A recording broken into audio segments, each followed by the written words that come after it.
Om Swastiastu. Selamat pagi anak-anak. Berjumpa kembali bersama Bapak. Kali ini pada pembelajaran tematik, yaitu tema 5, subtema 2, pembelajaran 1, pembelajaran 2, dan pembelajaran 3. Nah, sebelum kita lanjut pada pembelajaran, baiknya kita berdoa terlebih dahulu agar pembelajaran hari ini berjalan dengan lancar dan bermanfaat tentunya bagi kita semua. Berdoa Bapak pimpin langsung, berdoa menurut kepercayaan masing-masing, berdoa dipersilahkan. Berdoa selesai. Nah, bagaimana kabar kalian? Ya, sudah lama dan sangat lama kita tidak pernah berjumpa. Ya, semoga kalian tetap dalam keadaan sehat dan baik-baik saja. Nah, kita langsung saja pada tujuan pembelajaran kita di tema 5, subtema 2, pembelajaran 1, 2, dan 3. Ya, yang pertama yaitu kalian mampu atau mengetahui isi dari proklamasi kemerdekaan Indonesia. Ya, yang kedua, ya, kalian mampu mengembangkan ide pokok menjadi kalimat utama. Ya, yang ketiga, kalian mampu atau dapat mengembangkan ide pokok menjadi paragraf non-fiksi. Yang keempat, yaitu kalian dapat atau mampu membuat ringkasan berdasarkan ide pokok dan informasi penting. Nah, selanjutnya, tujuan yang kelima, yaitu kalian dapat atau mampu mengetahui mengenai rantai makanan, pengertiannya dan lain sebagainya nanti. Yang keenam, yaitu kalian dapat mengetahui kegiatan ekonomi berdasarkan kenampakan alam di sekitarnya. Dan tujuan yang terakhir, yang ketujuh, yaitu mengenai atau kalian dapat atau mampu mengetahui properti daerah dan fungsinya. Ya, itu beberapa tujuan pembelajaran yang kita akan capai di pembelajaran kali ini. Nah, untuk mempersingkat waktu, mari kita perhatikan dan sambung ke materi pada tayangan berikut ini. Baik anak-anak, hari ini kita belajar tematik tema 5, subtema 2, pembelajaran 1, pembelajaran 2, dan pembelajaran 3. Di mana materi yang pertama yaitu mengenai proklamasi kemerdekaan Indonesia. Ya, di mana proklamasi kemerdekaan Indonesia dibacakan pada hari Jumat tanggal 17 Agustus 1945 ya, pada pukul 10 WIB. Nah, naskah proklamasi dibacakan di Jalan Pegangasaan Timur nomor 56 Jakarta. Nah, di mana isi dari proklamasi itu yaitu kami bangsa Indonesia dengan ini menyatakan kemerdekaan Indonesia. Hal-hal yang mengenai pemindahan kekuasaan dan lain-lain diselenggarakan dengan cara seksama dan dalam tempo yang sesingkat-singkatnya. Nah, Jakarta, hari tertanggal 17 bulan 8 atas nama bangsa Indonesia Soekarno-Hatta. Nah, para pemuda dan masyarakat Indonesia mempersiapkan proklamasi kemerdekaan dengan semangat persatuan dan kesatuan. Nah, itu adalah isi proklamasi dari bangsa Indonesia.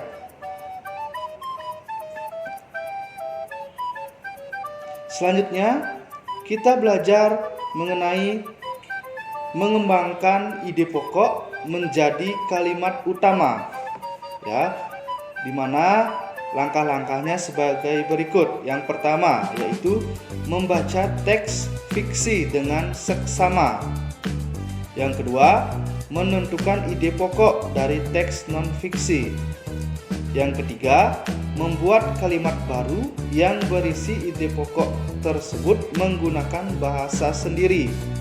Yang keempat, menggunakan diksi dan ejaan yang tepat saat mengembangkan ide pokok menjadi kalimat-kalimat utama. Nah, itu salah satu atau beberapa langkah-langkah untuk mengembangkan ide pokok menjadi kalimat utama.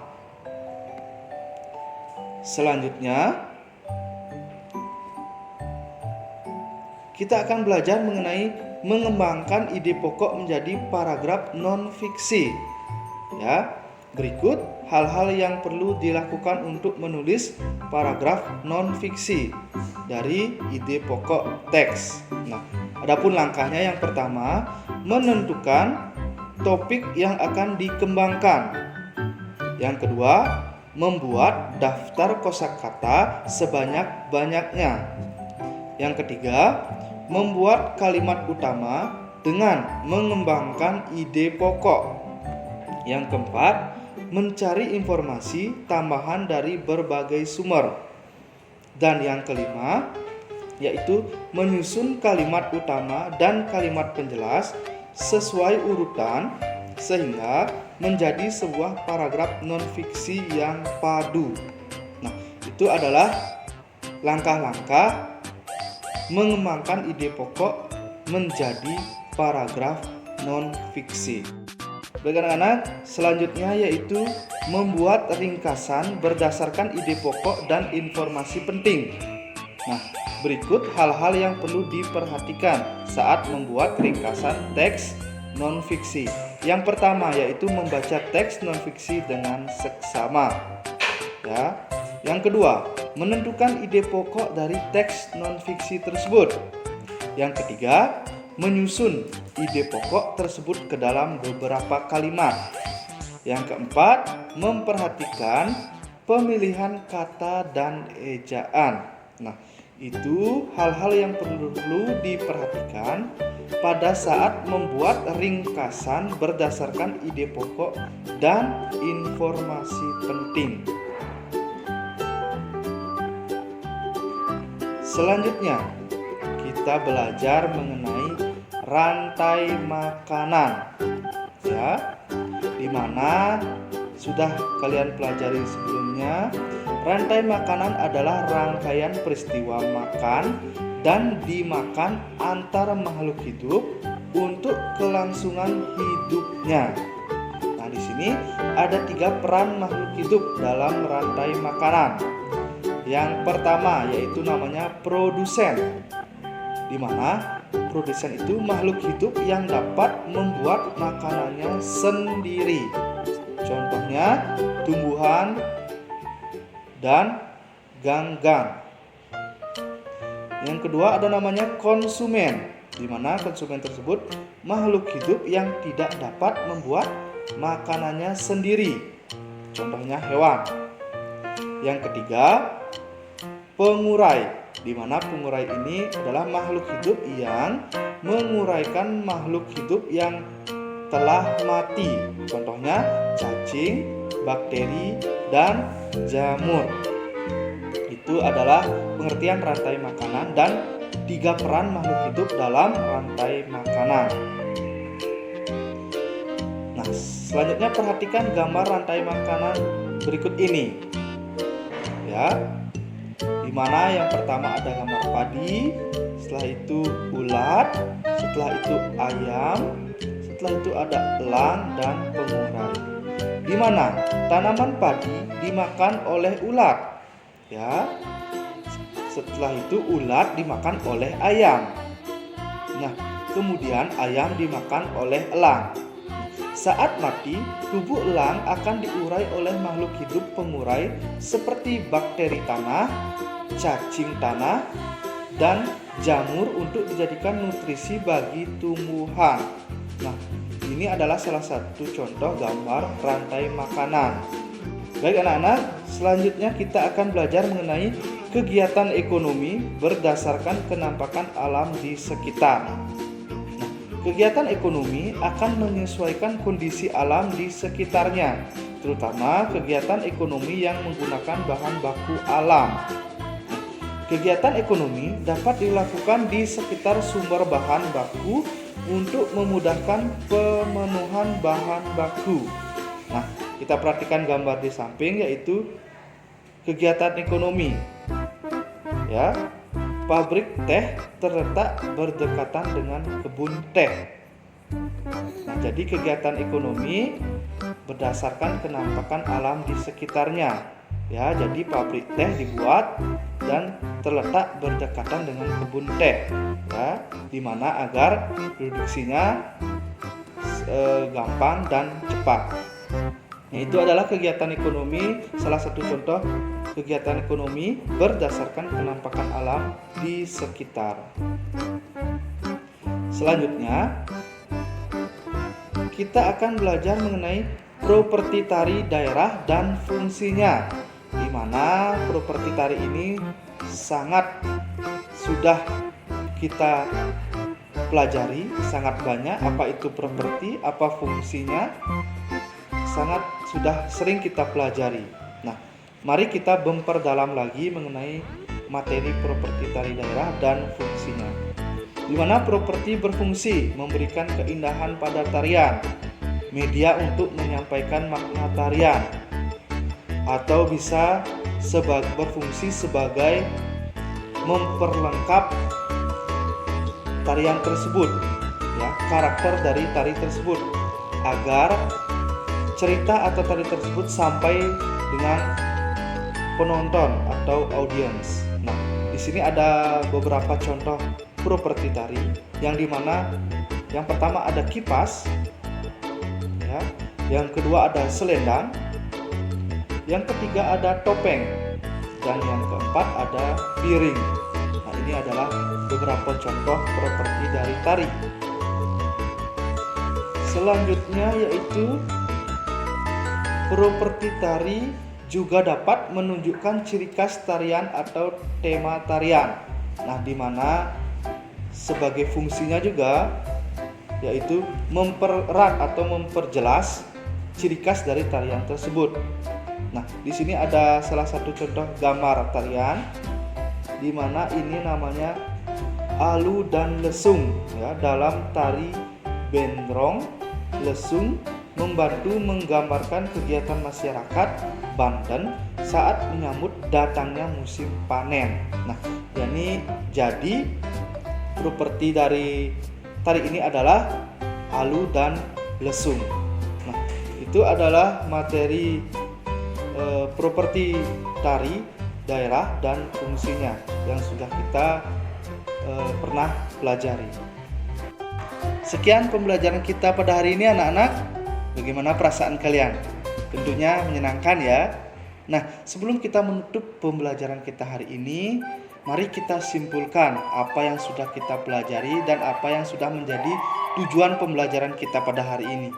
Yang pertama yaitu mengenai Proklamasi Kemerdekaan Indonesia, di mana Proklamasi Kemerdekaan Indonesia dibacakan pada Jumat 17 Agustus 1945 yang langsung dibacakan oleh Soekarno, ya. Pada saat pembacaan itu pada pukul 10 WIB. Nah, dibacakan di Jalan Pegangsaan Timur nomor 56 Jakarta, di mana para pemuda dan masyarakat Indonesia mempersiapkan proklamasi kemerdekaan dengan semangat persatuan dan kesatuan. Di mana isi dari proklamasi kalian sudah dengarkan tadi dan kalian bisa baca kembali, tonton kembali pada video sebelumnya. Nah, tujuan yang kedua mengenai pengembangan ide pokok menjadi kalimat utama, yaitu di sana ada beberapa langkahnya yang seperti membaca dengan seksama teksnya, menentukan ide pokok, membuat kalimat baru menggunakan bahasa sendiri, dan menggunakan diksi dan ejaan yang tepat.